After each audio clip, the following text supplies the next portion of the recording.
Yo les furieux, j'espère que vous allez bien. Deuxième vidéo dans la Leaf. On va faire le tour un peu de l'intérieur ce coup-ci. Je suis tranquillement arrêté, il fait encore à peu près jour, donc on va être pas mal. Faut que je vise la cam, c'est mieux que viser le, euh, bref, le bouton. Donc on va faire le tour de cette Leaf 2 de l'intérieur, qui je le rappelle, c'est une Leaf Tecna de 2021. Donc toute neuve, toute nouvelle, avec les toutes dernières options et ajouts, dont ce qui va nous intéresser aujourd'hui à l'intérieur, le rétroviseur caméra. Alors, déjà, commençons de ce qu'on voit de l'intérieur. Les rétroviseurs avec détecteur d'angle mort, donc là on ne les verra pas s'allumer, mais ça s'allume. Hein. Si ça s'allume quand quelqu'un nous dépasse, et si on met le clignotant dans la direction où quelqu'un nous dépasse, vous avez des alertes. Tout est automatisé. Alors ensuite, ici, je ne sais pas si vous allez bien voir, réglage rétroviseur. Donc gauche, vous tournez le bouton, droite. Ensuite, vous le manœuvrez. Ça, c'est pour rabattre les rétros en manuel. Ça, bon, blocage des vitres et verrouillage, déverrouillage des portes. Alors sur le blocage des vitres, petite déconvenue, ça bloque aussi l'avant passager. Ce qui est un peu débile, je trouve. C'est bien pour bloquer les enfants. Par contre, bloquer le passager, je suis pas fan. Alors à voir après que Leaf Spice si je peux changer cette option, ce qui est possible. Alors, ensuite, nous avons une première série de commandes. Donc, l'assiette des phares qui n'est pas automatique. Ça, c'est pour activer ou désactiver la direction assistée. Ce qu'ils appellent direction assistée, c'est tout simplement l'aide au maintien de voie. Donc, quand vous êtes en ProPilot, c'est ce qui permet tout simplement de conduire entre guillemets en automatique. Si vous le désactivez, vous aurez juste le régulateur adaptatif. Pour couper l'enceinte en dessous de 30 km/h, le son que vous entendez à l'extérieur, ça il est vide. Je crois que normalement c'est pour le ProPilot Park, donc pour vous garer automatiquement. Il est censé être sur la console centrale, alors peut-être que c'est le e-pédale ou le Echo qui bascule ici dans ce cas-là, je sais pas. Ça, c'est pour déverrouiller la trappe de recharge, mais aussi déverrouiller votre prise quand elle est branchée. Ça, c'est pour annihiler toute programmation de charge et pour pouvoir recharger à n'importe quelle heure si vous avez fait toutes vos programmations. Vous appuyez sur ce bouton-là, la charge se déclenche. Volant chauffant.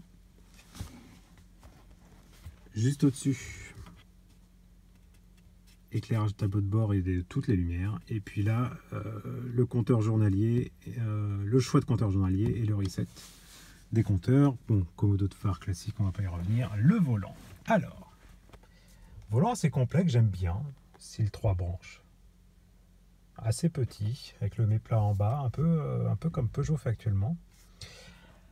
À gauche de ce volant, vous avez tout ce qui est multimédia et commande de cet écran. Si je fais gauche-droite, vous voyez, je change tout simplement le menu de cet écran. Donc là, vous avez tout ce qui est en rapport avec le système électrique, le niveau de batterie, la température de la batterie et l'état de la batterie. Hop. Et donc ça, la consommation instantanée de batterie ou la régénération. Sachant qu'à chaque fois vous faites OK, enfin pas ici, mais à chaque fois vous faites OK, vous arrivez dans un sous-menu. Par exemple ici, sous-menu, qui est spécifique à l'écran sélectionné. Alors, ensuite vous avez tout ce qui est multimédia, musique, là tout ce qui est directionnel GPS. Ici, vous avez grosso modo vos économies d'énergie.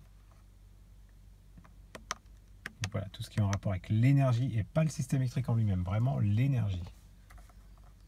Et ensuite, vous avez tout ce qui est information de votre véhicule. Donc là, c'est quand vous êtes en régulateur adaptatif ou... En fait, ça, c'est la condition de route. On va plutôt résumer cet écran-là comme ça. C'est la condition de route. Donc si vous mordez un peu sur la file voisine ou sur le bas-côté, c'est là que ça s'affiche.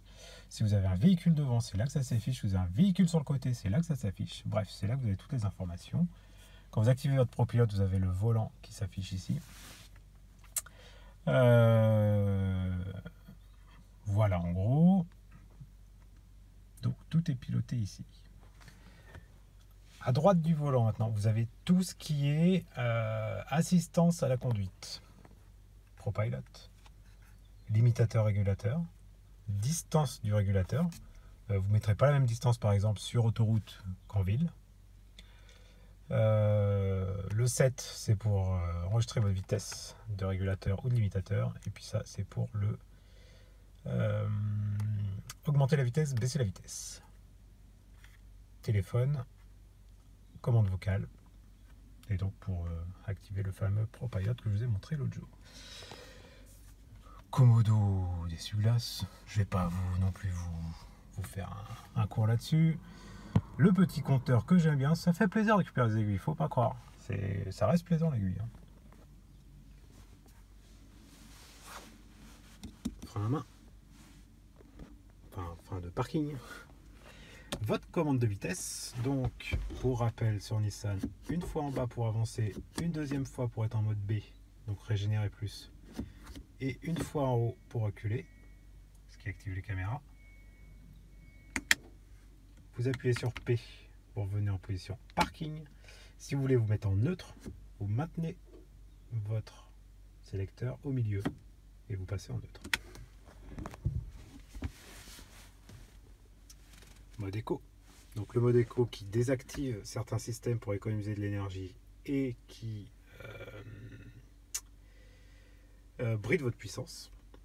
Le e-pédale. Alors le e-pédale, je ne vous l'ai pas encore présenté. C'est ce qui vous permet de conduire à une seule pédale. En gros, ça gère votre accélération et votre freinage, dont le système de frein.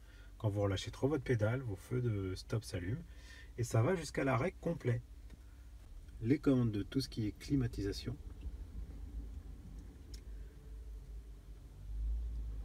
Donc voilà, hein. Classique chez Nissan, c'est le même qu'on retrouve partout, qui avait déjà sur la Leaf 1 d'ailleurs, le bouton de démarrage. Alors là on verra pas du tout, pas assez de lumière, je suis désolé. On va tout allumer. Voilà, on voit pas beaucoup mieux. Alors, USB-C, USB-A, les sièges chauffants. Donc position forte, position faible, la prise accessoire qu'on récupère, c'est pas mal.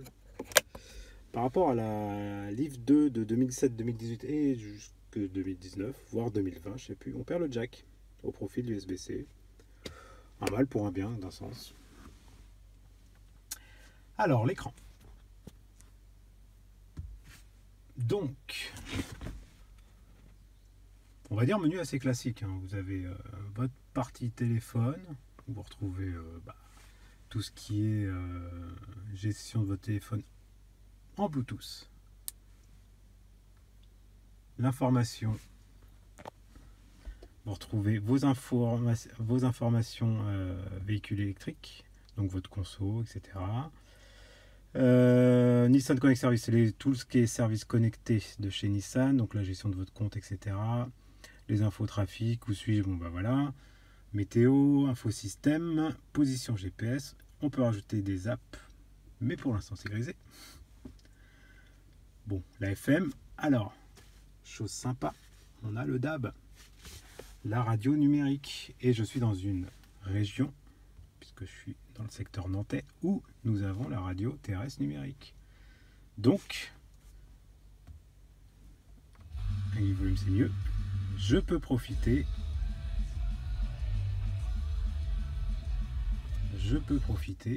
de la radio numérique. Mais sinon, vous avez le FM, bien sûr, l'AM, les grandes ondes, et le Bluetooth, et bien sûr l'USB.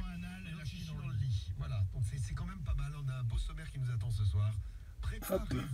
Donc le menu, on revient au menu général, qui affiche soit le GPS si vous êtes en navigation, soit la radio. La carte, bon bah le GPS. Connexion, c'est tout ce qui est gestion de du Bluetooth. Hein. Wi-Fi, on peut avoir un hotspot, c'est un service payant au bout d'un moment. Donc voilà, j'effacerai bien sûr ça.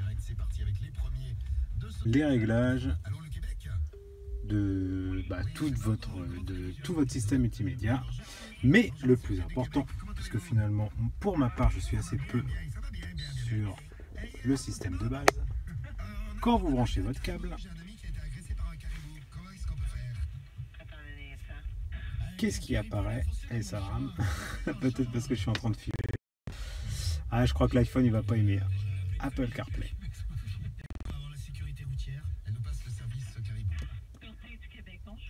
Et ça je dois dire que c'est le pied. Donc là, vous retrouvez toutes les applis compatibles évidemment Apple CarPlay. Moi, typiquement, ce que j'apprécie, c'est soit Audible ou bien sûr Waze. Enfin Waze, parce que beaucoup disent Waze, même si à la base c'était Waze. ChargeMap pour trouver vos bornes favorites. Enfin voilà, c'est bien sympa. Telegram qui permet au moins d'écouter vos messages. Vous pouvez pas lire, hein. Vous pouvez les écouter. Siri vous restitue vos messages. Enfin voilà. Transition, la magie de l'écran.